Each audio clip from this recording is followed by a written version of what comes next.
రైతులకు రబీ సీజన్లో ఇబ్బందులు తలెత్తకుండా చర్యలు తీసుకోవాలని బాపట్ల కలెక్టర్కు వైసీపీ నేతలు వినతి పత్రం అందజేశారు. యూరియా విత్తనాల కొరత లేకుండా చూడాలని కోరారు. కూటమి ప్రభుత్వం అమలుకు నోచుకోని పథకాలతో రైతులను నట్టేట ముంచిందని వారు ఎద్దేవా చేశారు. రైతుల సమస్యలను పరిష్కరించడంలో కూటమి ప్రభుత్వం పూర్తిగా విఫలమైందని విమర్శించారు.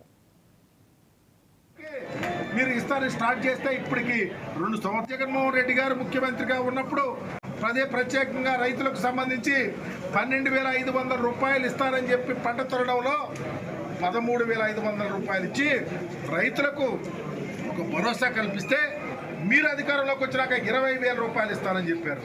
ఎంత ఇస్తున్నారయ్యా?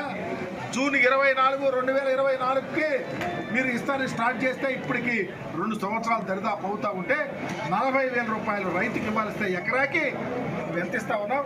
5,000 ఇస్తా ఉన్నావా? సెంట్రల్ గవర్నమెంట్ ఇచ్చిన డబ్బులు ఏమైపోయినాయి? నువ్వు ఇస్తానన్న డబ్బులు ఏమైపోయి? ఎందుకు రైతులు మోసం చేస్తా ఉన్నావు?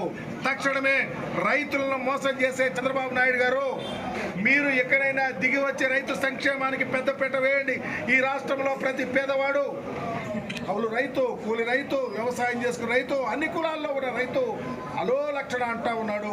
తక్షణమే స్పందించి రైతులను ఆదుకోవాలని, మీరు ఇచ్చిన హామీలను నిర్వర్తించాలని, మీరు వ్యవసాయం చేసుకునే టైంలో పిండిని పంటలు చేసే టైంలో విత్తనాలను, నాణ్యమైనటువంటి విత్తనాలను సరసమైన ధరకు దళారుల చేతుల్లోకి వెళ్లకుండా చేయాలని చెప్పేసి ఈరోజు జిల్లాకు సంబంధించి జిల్లా మ్యాజిస్ట్రేట్ కలెక్టర్ గారికి ఇచ్చి మెమరాండం ఇవ్వడం జరిగింది. జగన్మోహన్ రెడ్డి గారు ముఖ్యమంత్రిగా ఉన్నప్పుడు ప్రత్యేకంగా